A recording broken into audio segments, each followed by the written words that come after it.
Hi ma'am, ngasi kano uti asang ba thongi tawne ba ko do sina usoi akang bane ngatang ting tho e mangan se mangan ju ting ga thamma bane mangan ting basida dum hapchale na duga sina palak ne ba ko palak mana kano palang sa do palang sa mana sije khatang ne ba asang ba do hangam ju kano to kangang le na hangam ju lawrak tre do palak se khatang ga taw ga thonga ta breng ga na kupi phange na kitang lawre e do si katane duga horen asang ba ta ba ya breng se 나쿠피제 말라가 파자나 잠토에 두가 자기 우소이 그नो 망가 띵부들은 우소이도 마추 khara ngang kano tawbai kokpai type tawena ana ngang machum khara ngang bai type tawena ani humla phajana sengna chamthoe ba ko amuka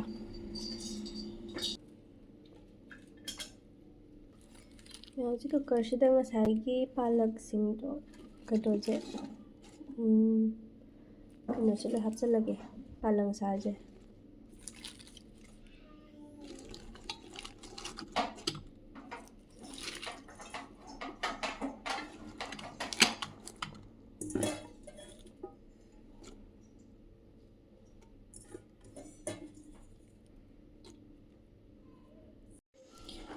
juga usoi ka kano ga jo hapchalage mangan ga se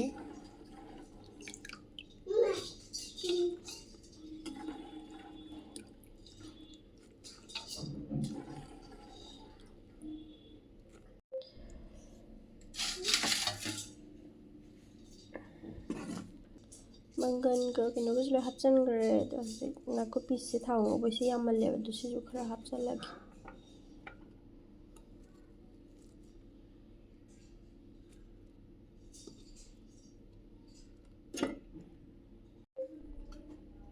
ching kitang am hape rote pa khara hape hari bo khara ma hapchare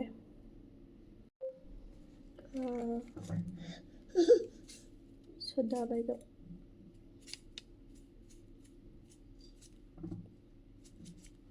kita am hape duga pakhatna wari na to kitang ga hapchare mahi khara hape ising aduga mari ra kam thoge kuकर thangkakre se kam ba ngairage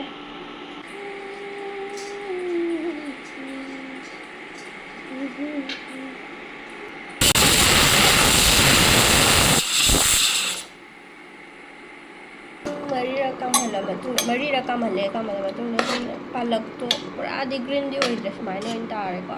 green oina ba pale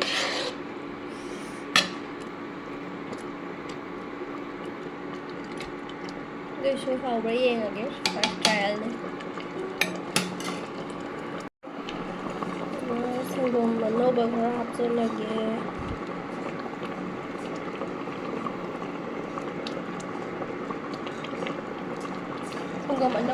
sanggom anauba lahudre leihudre ba ido chakta le do pe noi na hape smai do ha boy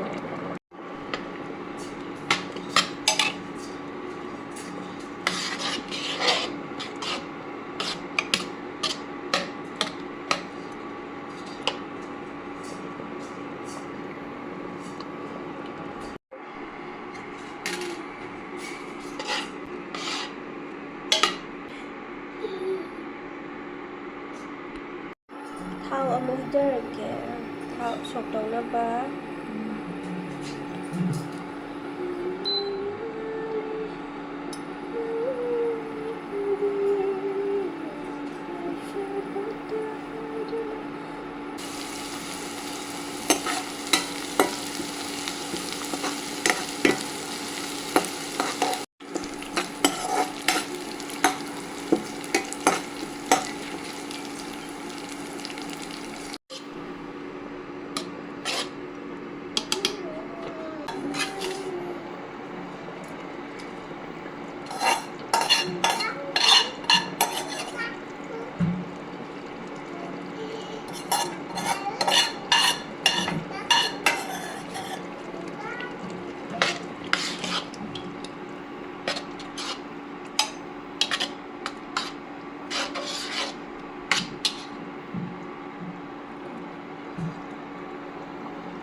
Hindi gram hape.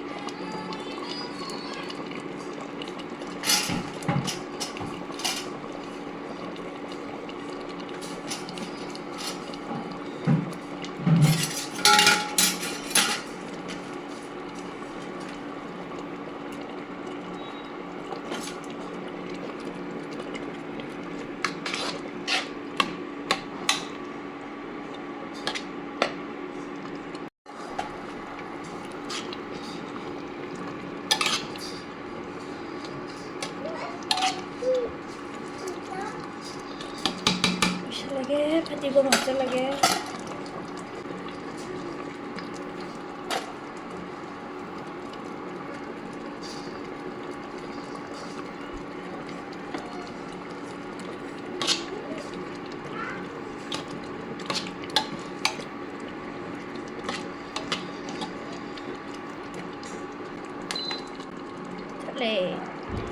लोरे ma'am पूरा संगद्रसु याम हावे ma'am to try टोबियो bye bye thank you for watching